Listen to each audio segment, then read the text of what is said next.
If you were to ask any parent what they want most from their children, the common answer would be to not make the mistakes they have made, to be successful, and to make them proud. With this answer being so commonplace, it creates a competitive framework in our education system in which children cannot be children with their own hopes, dreams, and aspirations, but rather appendages to be used to fill the gaps their parents have made in their lives. These gaps include scholastic or athletic achievements, being the prom king or queen, or to be the valedictorian who gives the speech that no one will genuinely remember. As soon as we sit in a classroom for the first time, we are in a state of work with no play. We want to make them proud. We need to make them proud. This need grows into an insidious anxiety that follows us. We self-flagellate to our past mistakes in which we intrusively ruminate on as we march onwards and skip experiences that build our character and bring us genuine joy in hopes that the golden future our parents demanded of us will be waiting. But as long as it waits, we must worry. We must suffer. Every setback a crushing defeat. Every sleepless night spent fantasizing about the vision that was painted for us without our consent, without an opportunity to take the brush and draw our own path. Lynne is a story about this anxiety. It is a cautionary tale of bearing the burden of others' expectations and the inability to meet them. Lynne is a schoolgirl on the onset of her teenage years. When she is not preparing for an upcoming exam that will dictate the trajectory of her academic career, she is contained in a thin-walled house with her sister, who flunked out of school and is trapped with an unplanned pregnancy, and her parents, which consist of her mother who is never around throughout the entirety of the story, and her father who bears a volatile temper and continuously argues with her sister due to the disappointing decisions that she has made throughout her life. The world Lynne inhabits is a world of stress, with backgrounds that are washed out and devoid of color, and a soundtrack that is ominous and foreboding. It is a world that seems like a long nightmare, which parallels with Lynne having increasingly surreal dreams, which encapsulate stressful moments throughout her day. As the days pass and the date of the exam draws closer, the world of Lynne becomes more and more chaotic, as we learn that even the characters Lynne looks up to seem to be wrestling with their own inner demons that run suspiciously aligned with Lynne's intrusive neuroticism. These are characters who are neglected, lonely, suffer from self-image and self-esteem issues, and are looking for an outlet to keep themselves sane, whether it be from her sister, with her doing makeup every morning despite not ever going out, and watching a program where people confess their inner demons to only be judged and laughed at by a callous audience, or Lynne's best friend, who entertains lonely men as a live streamer and is caught in a loveless long-distance relationship with a boyfriend that exploits her for her body as she exploits him for his wealth. None of these characters are worth looking up to, but in the bleak environment Lynne inhabits, this is all she has. Except for one other character, a classmate named Lynne, who seems to solely exist to serve as her foil, the ideal representation of what our protagonist is expected to be, which serves to taunt her every step of the way, seeming immaculate,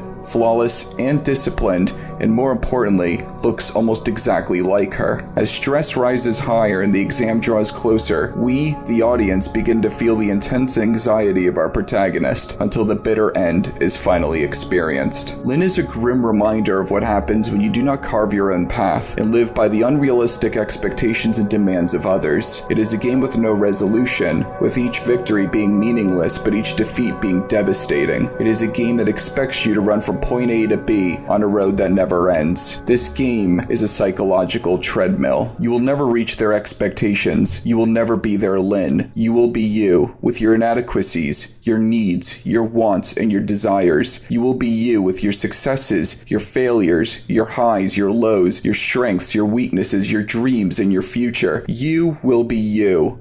And that is enough.